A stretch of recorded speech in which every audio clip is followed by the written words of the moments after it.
বন্ধুরা, আজ আমরা আলোচনা করব যে বিশ্বকবি রবীন্দ্রনাথ ছিলেন একজন ব্রহ্মজ্ঞানী। তিনি তার যে পরিচয় রেখে গেছেন তা হলো এরকম। তিনি বহু উপন্যাস লেখেন, তার মধ্যে আমি অন্তত 10টি উপন্যাস পড়েছি। আমি শরৎচন্দ্রের 31টি উপন্যাস সমস্ত পড়েছি, কিন্তু রবীন্দ্রনাথের সমস্ত উপন্যাস পড়া হয়নি। তো এই 10টি উপন্যাসের মধ্যে অন্তত 2টি উপন্যাসে রবীন্দ্রনাথ 2টি গীতার শ্লোক ব্যবহার করেন। তো সেই উপন্যাস দুটির কী কী এবং গীতার কোন কোন শ্লোক ব্যবহার করেন তা আলোচনা করব। রবীন্দ্রনাথ আরও 4টি বিদেশি বিজ্ঞানীর সঙ্গে দেখা করেন, বা 4টি বিদেশি বিজ্ঞানী রবীন্দ্রনাথের কাছে আসেন। তারা রবীন্দ্রনাথের কাছে কী কী শিখেছিলেন হিন্দু ধর্ম সম্বন্ধে এবং কিভাবে তারা প্রভাবিত হয়েছিলেন তা সে কথা লাস্টে আলোচনা করব। তার মধ্যে একজন বিশিষ্ট বিজ্ঞানী ছিলেন আইনস্টাইন। রবীন্দ্রনাথ এবং আইনস্টাইনের মিলিত হয়েছিলেন জার্মানির মিউনিখ শহরে আইনস্টাইনের বাড়িতে। সেই ঐতিহাসিক ছবিটিও আজ দেখাবো। বন্ধুরা, ভিডিও লাস্টে অবশ্যই থাকবেন। এবং তার আগে রবীন্দ্রনাথ সনাতন মূলতার ভিত ভাঙবে বলে তার মনের মধ্যে যে ঝোড়ো মেঘ জমে উঠেছিল, এটি কোন উপন্যাসে বলেছে এবং সনাতন মূলতা বলতে কি বুঝিয়েছেন তা আলোচনা করব। তো প্রথমে রবীন্দ্রনাথ 4 অধ্যায় উপন্যাসে গীতার একটি শ্লোক ইউজ করেন বা ব্যবহার করেন। সেটি হলো 4 অধ্যায়ের প্রথম অধ্যায়, মাস্টারমশাই ইন্দ্রনাথের চরিত্র বা ইন্দ্রনাথের মুখ দিয়ে সেই শ্লোকটি ইউজ করেন রবীন্দ্রনাথ। এটি ছিল সাংখ্যযোগ অর্থাৎ গীতার 2য় অধ্যায়ের 37 নম্বর শ্লোক। তো শ্লোকটি হলো কর্মণ্যেবাধিকারস্তে মা ফলস্য কদাচন।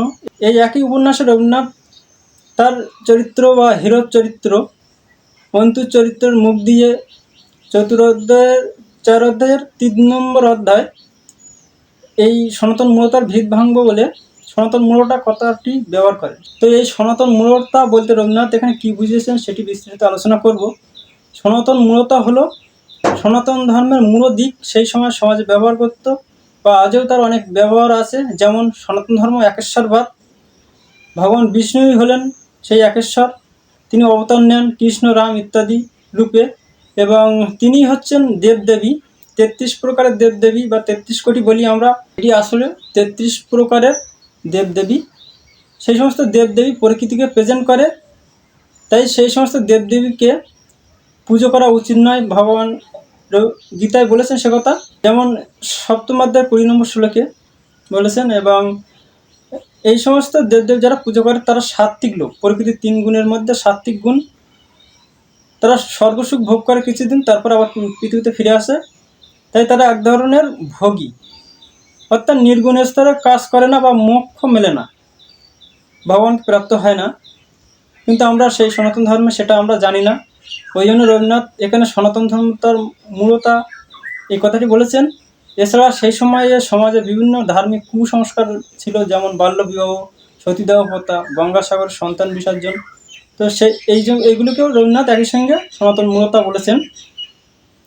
তো বন্ধুরা, আরও একটি উপন্যাসে রবীন্দ্রনাথ গীতার শ্লোক ব্যবহার করেন, সেটি হলো চতুরঙ্গ উপন্যাস। চতুরঙ্গ উপন্যাসের শেষ পর্ব অর্থাৎ শ্রীবিলাস পর্বে শ্রীবিলাস, শশীশু ও দামিনীর সম্পর্ক বিষয়ে গীতার 4র্থ অধ্যায়ে 36 নম্বর শ্লোক ব্যবহার করেন। স্বধর্মে নিধনংসীয়, পরধর্ম ভয়াবহ। এরপরে রবীন্দ্রনাথের সঙ্গে 3 বিশিষ্ট বিজ্ঞানী রবীন্দ্রনাথের শান্তিনিকেতনে আসেন। সেখানে এসে তারা আলোচনা করেন এনার্জি ও ম্যাটার নিয়ে বা কোয়ান্টাম ফিজিক্স নিয়ে। 3 জনই সনাতন ধর্মে প্রভাবিত ছিলেন। এই 3 জন বিজ্ঞানী হলেন ডি ব্রোগলি, নিলস বোহর ও ওয়ার্নার হাইজেনবার্গ। এর মধ্যে নিলস বোহর 1922 সালে নোবেল পান। তিনি বলেছিলেন, আমি বিজ্ঞানের কোনো কিছু প্রশ্নের উত্তর খুঁজি, তার জন্য আমি উপনিষদে গিয়ে সেই প্রশ্নের উত্তর খুঁজি।